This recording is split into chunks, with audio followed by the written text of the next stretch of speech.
Welcome to the vibrant city of Surabaya, Indonesia. A place of modern wonders and deep history where every street corner tells a story. But long before the skyscrapers, there was a legend. A story of two powerful creatures whose rivalry would define this land forever.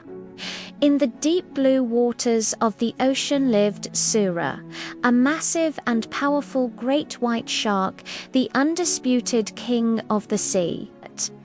Meanwhile, in the murky depths of the river delta reigned Baya, a giant saltwater crocodile with scales as hard as armor. Sura and Baya were both strong, proud, and incredibly greedy.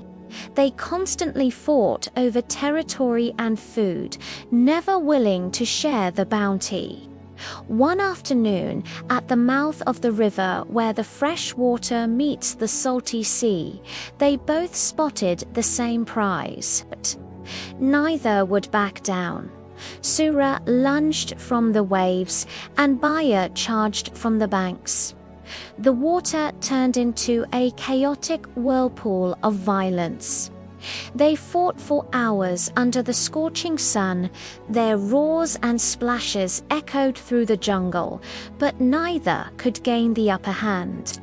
Exhausted and bruised, the two predators finally collapsed on the muddy shore, panting heavily as the sun began to set.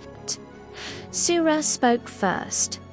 "Baya, I am tired of this fighting.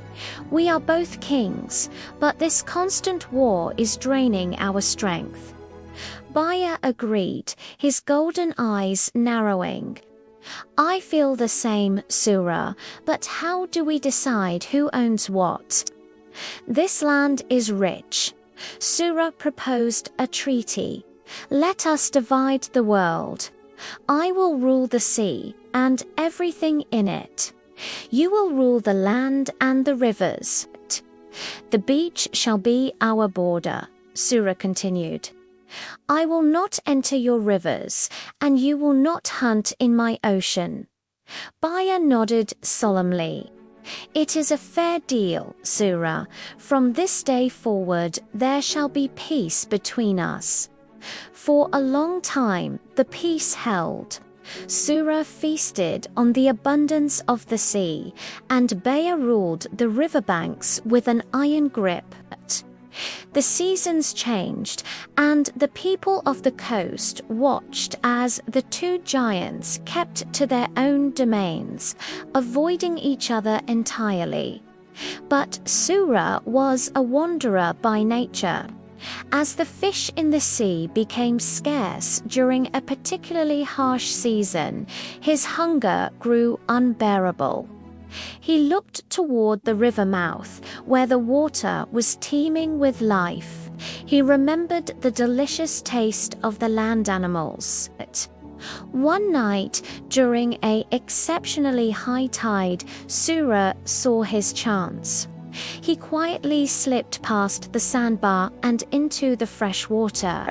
He hunted in secret, snatching small deer and monkeys that came to the river to drink. He thought Baya would never know, but Baya was a master of the shadows. He noticed the strange absence of prey and the unfamiliar scent in his waters. When Baya finally saw Sura hunting in the river, his fury was cold and absolute. The treaty had been broken, Surabaya roared, the sound shaking the trees. "You have betrayed our word. This is my domain, and you have no right here." Sura turned, his eyes flashing. "The river is full of water, just like the sea. Why should you have it all, while I starve?" The second battle was far more violent than the first. It was no longer just about food. It was about pride and betrayal. They bit and clawed, turning the river water red. The struggle moved from the deep channel to the shallow, muddy flat. In a moment of sheer ferocity, Baya managed to sink his teeth into the base of Sura's powerful tail, biting down with all his might. Sura thrashed in agony, nearly biting Baya's snout in return, but the damage was done. He could no longer fight in the shallow water. Defeated and humiliated, Sura used his remaining strength to swim back toward the open ocean, leaving a trail of blood behind him. Baya stood victorious on the shore, watching his rival disappear. He had defended his home, but the cost was a permanent scar on the land. The place where they fought became known as Surabaya, combination of Sura the shark and Baya the crocodile. To the people of Java, the story symbolizes the courage and the struggle that is necessary to protect one's territory. Today, the shark and the crocodile stand together in stone, a reminder of a legendary past that shaped a modern metropolis. Thank you for joining us on this journey through Indonesian folklore. If you enjoyed the legend of Surabaya, don't forget to like and subscribe. Stay tuned for more epic tales from around the world. Until next time, keep exploring the stories that connect us all.